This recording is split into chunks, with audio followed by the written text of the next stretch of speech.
from Ekwabwaima Studio, number 9 Dr. Iset Street, Northridge. This is Newsline. Hello, good evening. It's 10:30 and the news just got started. Let me welcome you to Newsline on Metro TV. We're live on DSTV channel 277. We're also streaming live on Facebook at Metro News and also on Twitter at Metro TV GH. My name is Moro Awudu. Coming up this evening on Newsline, for the first time in 42 years, the opposition NDC marks the anniversary of the June 4 revolution, this time without the usual boom. Also coming up in tonight's edition, Nigeria suspends Twitter operations due to what the government says is the persistent use of the platform for activities capable of undermining Nigeria's corporate existence.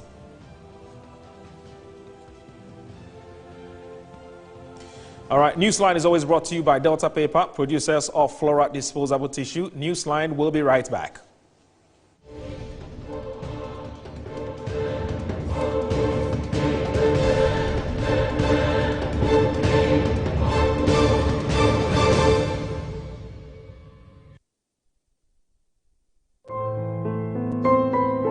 As a mother and wife, my priority is making sure my family is protected at all times. That is why I never forget to give my angel a Flora disposable handkerchief to keep germs and sweat at bay.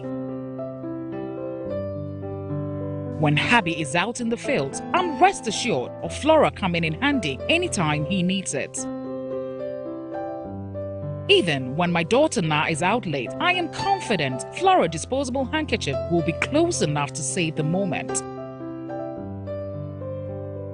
Flora disposable handkerchiefs are my go-to disposable handkerchiefs any day, anytime, and everywhere. Flora disposable handkerchiefs is affordable and handy. Flora, better than cloth handkerchiefs.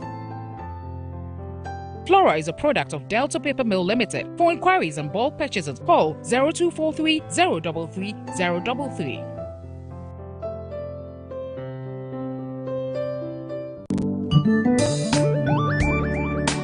In Ghana and in Africa, there is only one place to look to get that luxurious design and decor for your offices and homes. Visit Jamila Home. We give you the climax of luxury wherever you find yourself. Presidential and executive office furniture, living room sets, dining sets, stunning mirrors, adorable wallpapers, lovely king and queen size beds, valuable antiques and antique goods, beautiful chandeliers and more. Into the bargain, we provide caring customer service, prompt delivery service, skilled and artistic full house design and decor services, and free decor ideas for your space. Our products and service is unparalleled, boasting of top-tier clients all over the globe. Jamila Home, home of first-class quality furniture, beautiful chandeliers, and antiques.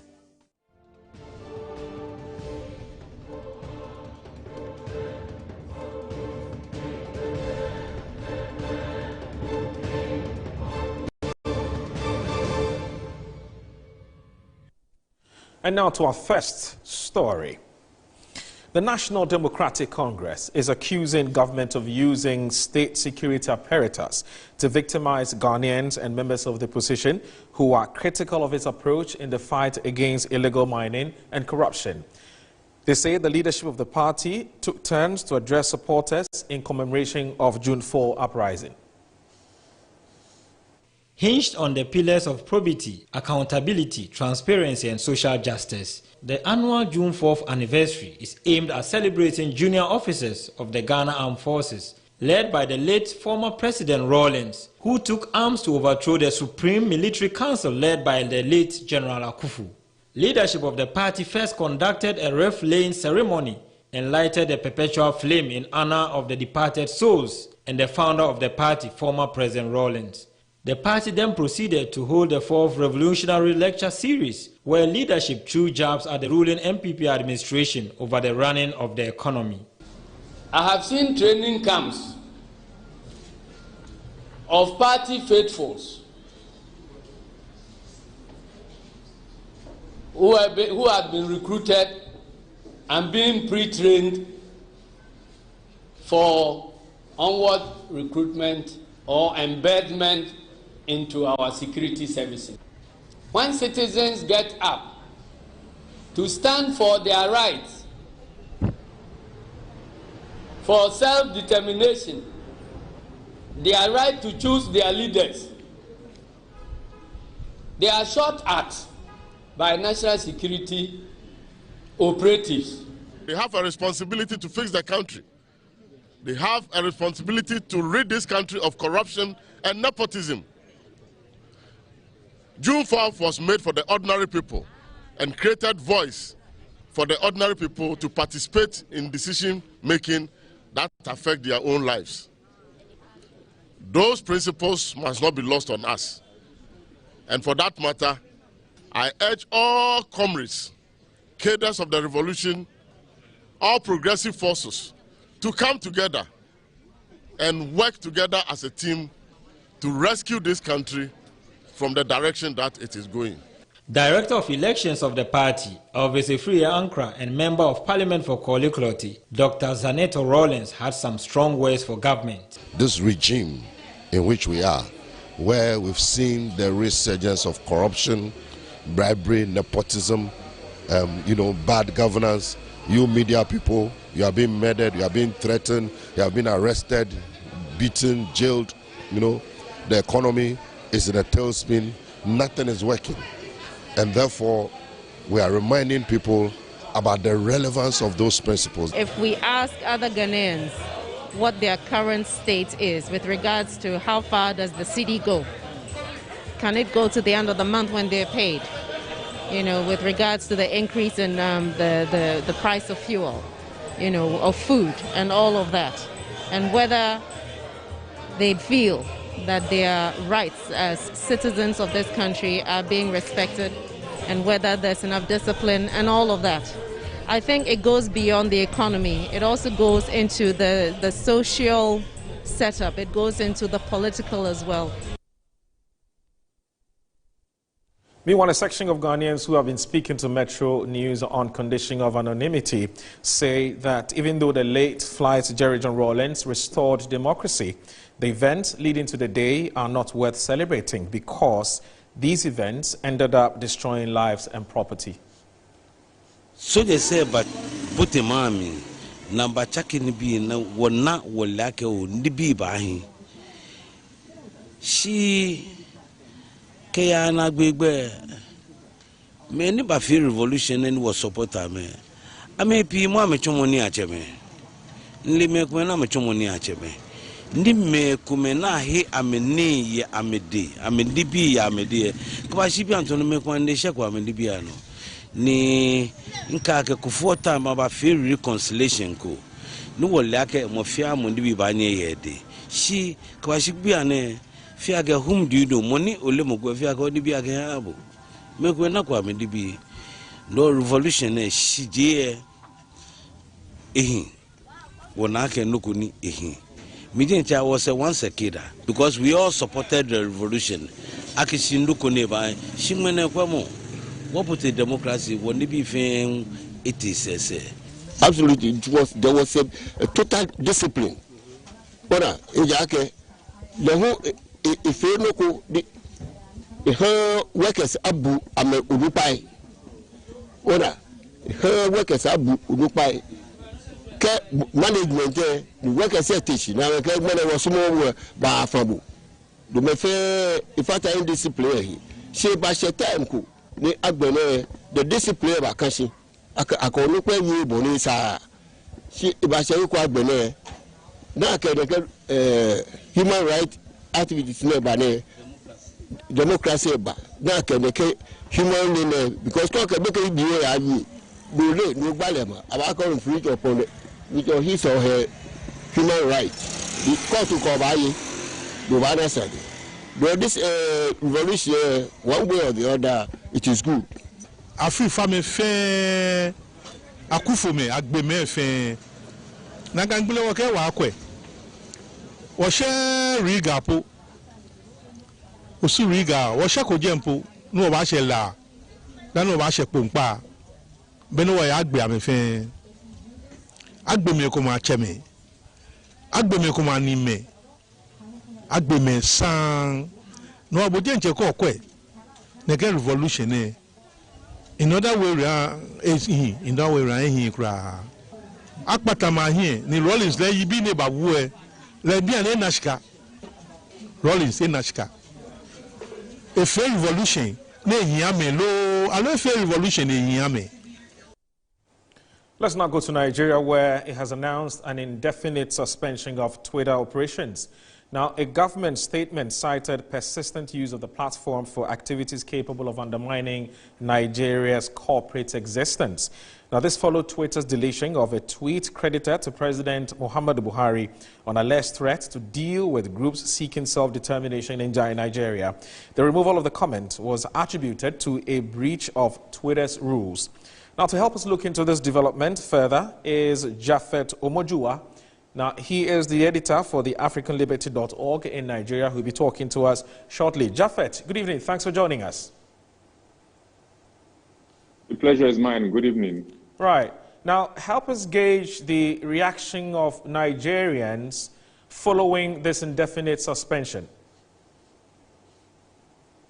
Okay, I can't say for what's been happening offline, but online is being varied. There's been a lot of anger, there's been a lot of banter, a lot of laughter, a lot of people making jest of the government, a lot of people trying to let people understand that they can continue to access social media via VPNs and its appurtenances, irrespective of what the government get to do. So that's basically the reaction on social media. Offline, I do not know yet, because as you would know, even though there are lots of Nigerians on social media, the bulk of Nigerians are still not connected, and I think like most places. Right. Now, what are some of the key issues that have been raised online based on your readings of the conversations there? I mean, first of all, is the fact that if you say you banned or you suspended Twitter, the statement was quite short on nuance, because for starters, Twitter does not have a corporate presence in Nigeria. So you cannot suspend Twitter as a corporate entity, because Twitter is not in Nigeria. It doesn't have a corporate presence in Nigeria. And if you say you're suspending Twitter as in terms of the platform, then how are you doing it? Are you going to shut down the entire internet? Because if they shut down the entire internet, yes, Twitter would automatically be shut down. Alternatively, they would have to work with the telecom providers and the likes to block Twitter specifically. If they do that, they would be able to block Twitter. But that has not been said, that has not been done. So far, people can still tweet from Nigeria without the use of VPNs. There's also the constitutionality of this matter. The Nigerian Constitution gives Nigerians the right to air their opinions and their views, and this is obviously, irrespective of what the government say, this is a direct attempt to gag these voices. So these really are the varied aspects of the conversations, and minus the banter and the comedy side of it. Right. I'm going to be asking you whether someone may decide to test this in the law court, because you've just raised a constitutional matter with this development, i.e. the rights to free speech, which appears to have been infringed by this decision. But before then, what does the ordinary Nigerian feel about what this means to their everyday life? First of all, a lot of Nigerians actually derive their means of livelihood either directly or indirectly from Twitter. There are people whose businesses are being amplified by just being on Twitter: photographers, tailors, app developers, HR personnel, and the likes. They all depend on social media before you start to mention influencers, and of course corporate organizations, the big banks and the likes. The other thing is that if you say you ban Twitter, are you criminalizing access to Twitter? Because if you criminalize access to Twitter, on what grounds would you do that? So if you're not criminalizing access to Twitter, then there will be no need for anyone to even go to court, because it means that I can still use Twitter, even though the government might work with these telecom providers to block Twitter. And if they directly then block Twitter as a platform, that would be going too far, and that would put them in a direct confrontation, I think, with the US government. And this is not even on the part of human rights now. This is on depart of the fact that America, as with most countries, will be concerned that another country is blocking an American company from operating in there. So again, the issues are multidimensional. The outcomes, the effects there are lots of effects beyond whatever the Nigerian government intended for this. Right, but it comes to me as a surprise, though. I mean, Japhet, when such a big announcement is made, I mean, this is a big move, you would ordinarily expect the Information Ministry or, say, the presidency to be holding a news conference to be explaining to Nigerians what exactly is happening. Doesn't that happen in Nigeria? My brother, look, I'll be frank with you. The guys that did this Twitter suspension do not understand how the world works today. They have no clue. They have no idea. You know, back in the day, if a TV station says, you know, they publish something or they broadcast something that the government does not like, they could easily release a statement, ban that TV station. And I think that's the thinking they brought to the social media, thinking that all they need to do is just make an announcement and their intention will become reality. So it's quite clear that we were dealing in many cases with relics of a lost time, who have no clue how the world works today, who have no idea how young people, and not just young people, people that are, you know, in tune with how the world works, continue to access the internet. You know, you can say, for instance, you can even shut down the internet in your country. Countries like China, for instance, have blocked Facebook and Twitter, but my friends go to China and are still able to send messages from those platforms. And that's because, look, in today's world, there's just no stopping people from communicating. And any government that wants to be at the forefront of this should not, you know, react by looking to ban and ban and ban. The first needs to understand how these things work. And that's exactly what they did with cryptocurrency. Right. And I tell you, even to this moment, Nigerians are still trading. And Japhet, my final question to you before you leave us would be that I know that in Nigeria, there are groups that are seeking self-determination. What does this mean for their advocacy? The groups that are seeking, I think the major group seeking self-determination is the southeast of Nigeria, and the Twitter suspension does not have a direct effect on them. Other groups that might be seeking self-determination are not as pronounced as that of the southeast of Nigeria. But I also do think that Twitter is not even their primary platform of communication. I think anyone who wants to deal with the issue of the insecurity issue in the southeast of Nigeria definitely has to go beyond suspending Twitter. There's more to that than social media. All right, Japhet, it's been wonderful talking to you tonight on Newsline on Metro TV here in Accra, Ghana. Thank you very much. The pleasure is mine. Yes, that's Japhet Omojuwa. Thank you for hosting me. Right, thanks for having you as well. Now, Japhet Omojuwa is the editor for the AfricanLiberty.org in Nigeria. We now move to our next story, where the traders at Osu Yebua Market in the Kwadaso municipality of the Ashanti region, they have been appealing to the authorities to, as a matter of urgency, come to their aid to reconstruct the market. Now, they say they're running at a loss because buyers are reluctant to come to the market due to its deplorable nature. This is a report filed by Metro News Ashanti regional correspondent Abdel Basit Suleiman, read to you. The poor nature of the Osu Yebua market in the Kwadaso municipality of the Ashanti region is dwindling the economic fortunes of the traders. Parts of the roof have been ripped off. Other structures have also collapsed. The traders lamented that whenever it rains, the place gets flooded and business immediately grinds to a halt. They want the government to provide them with a modern market.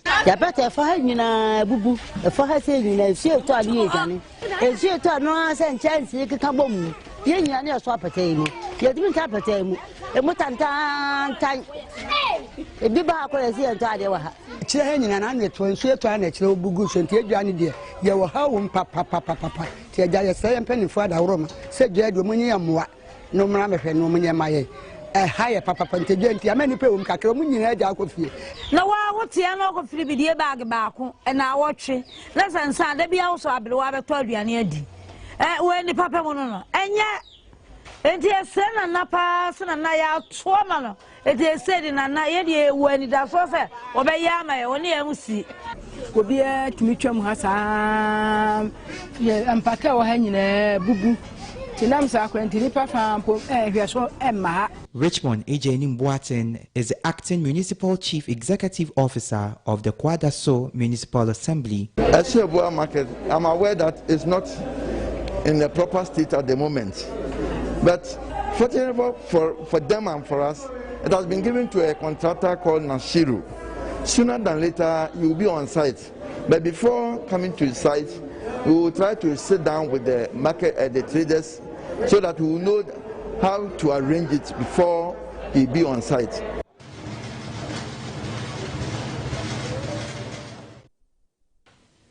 Effective Saturday, June 5, transport fares will be increased by 13%. In a press statement, the Ghana Private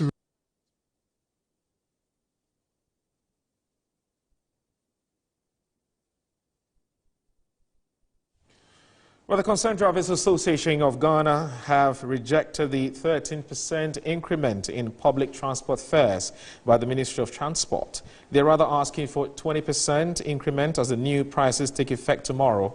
We're going to be having a conversation on the back of this. We're going to be speaking to the Secretary of the Concerned Drivers Association of Ghana, who will be joining us. He's called Imoro Abbas. Imoro Abbas, Imoro Abbas, good evening. Thanks for joining us.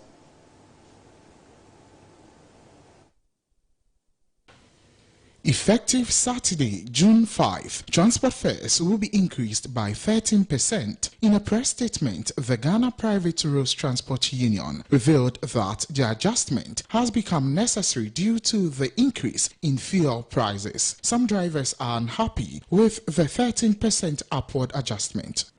The 30% is very low. Because when you look at the amount you are buying the petrol now, is very high. When you look at the cost of spare parts, it's very expensive now. And when you look at the cost of oil, even the oil we are using to change our engine oil is becoming very expensive now. Now every 9 days, whenever you get the price has increased. So we demand even more than 30%. But what 30%, we have nothing to say because that's what our leaders has bargained on our behalf. Yeah, petrol tumuno, edoso aka tumuno, lolife tumuno aka adia, aka muni be bada da. Se si a petrol 1 gallon e ko tete Ghana. Eya me titi se ye be sa be tumbio. Enti no afina omode ntumu ko apa omode bae no eswa. Some passengers also reacted to the transport fare increment. It's quite a lot, considering just this year there's been multiple increments just within a space of under 6 months. It's quite a lot, so it leaves me thinking what's going to happen the rest of the year. It's affecting because you can feel it when you buy fuel.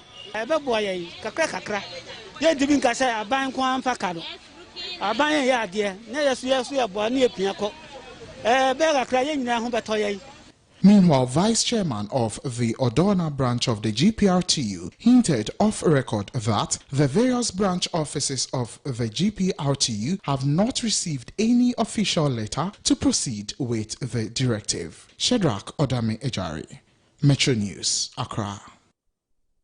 Well, we can now speak to the Secretary of the Concerned Drivers Association of Ghana, Aminu Isifu. Good evening, sir. Thanks for joining us. Good evening. Right.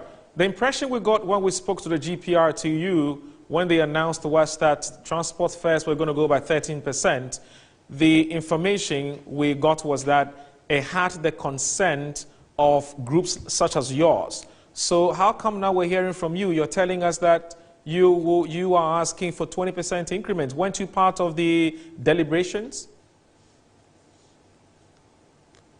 I think earlier, somewhere last month, when the government were prices, we had an GPRTU, and we had an engagement with a lot of stakeholders too. But this 13% increment I think was not, we were not engaged. And earlier, when government were somewhere last week, we proposed a 14% increment, but the government told us to look for 20 to 25%. So why then should the government do a U-turn and bring us 13%?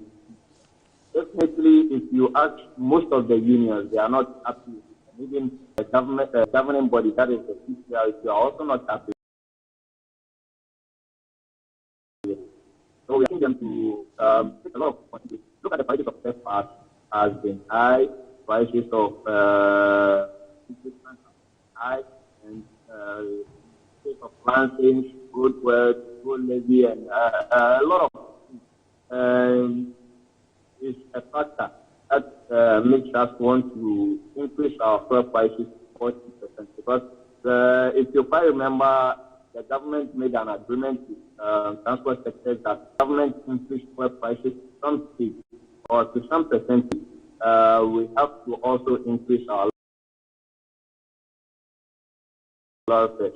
But we need to share the government increase profit and that is we're not able to increase. But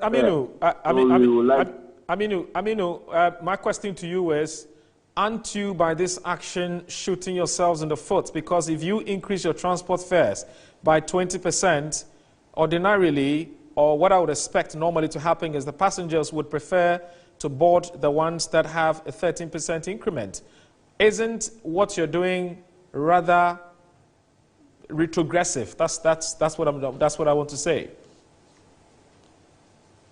I would rather see the TCRC and the government rather step of because according to their table, if you tell me someone is charging 1 city, now the person should charge 1 city 30%. How many percent increment? That is 30%, right? If my math is very right.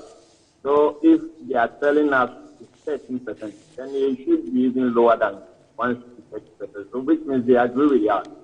But we are trying to tell them, propose a 14%. And he said we look for 25 to 25%. So we are just telling them, as I'm speaking to you now, our regional executives have gone around with our price table because we told them to check the values very well, and we give them till tomorrow morning, and they are still not listening to us. As I'm speaking to you now, the chairman is in the Volta region. We have Ashanti region. All right. So Aminu.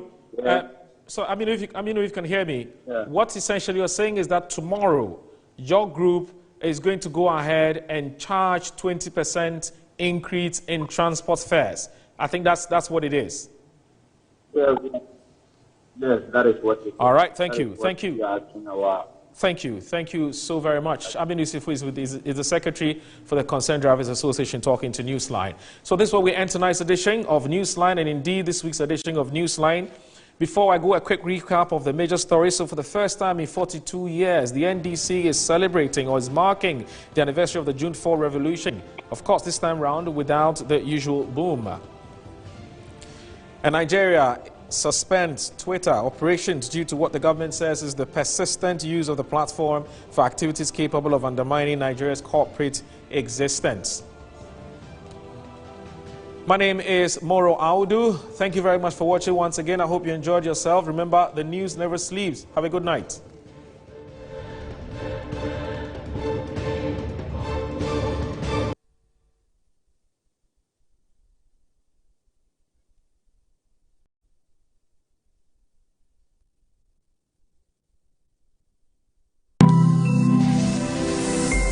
Metro TV, insightful and inspiring moments. Has Christianity always been one of the religions in the world to you? Oh, hallelujah. Praise God. Christianity is not a religion, neither is it a joining of a church and doing the Christian things like praying and giving and so on. Hallelujah. Christianity is the outworking of God's own kind of life received into the spirit of a man. Whoa! This divine life in the heart of a man makes him righteous, keeps him healthy, divinely guided in life, prosperous and victorious. It gives you the ability to enjoy intimate fellowship with the Father and have dominion on this earth. Hallelujah.